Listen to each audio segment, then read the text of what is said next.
बंधू इरफान शेख यांनी आज सोलापूर शहरातून मुंबईला पायी निघालेत।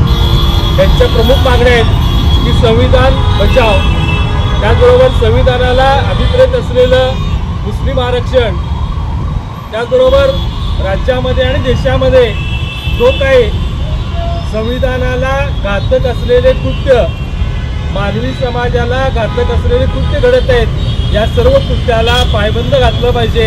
म्हणून आमचा हा बंधू आज सोलापूर शहरातून मुंबई बाहेर चाललेला आहे। आम्ही सर्वजण छत्रपती शिवाजी मुस्लिम ब्रिगेड मराठा सेवा संघ त्यांच्या पाठीशी आहोत आणि भारत सरकारने आणि महाराष्ट्र सरकारने त्यांच्या ज्या प्रमुख मागण्या आहेत त्या सर्व प्रमुख मागण्या तात्काळ मान्य करावेत आणि या युवकाचं जे आंदोलन आहे त्याच्या आंदोलनाला फलित मिळावं। लोकदर्शन मराठी चॅनलला सबस्क्राइब करा, बेल बटनला क्लिक करा व लाईक करायला विसरू नका।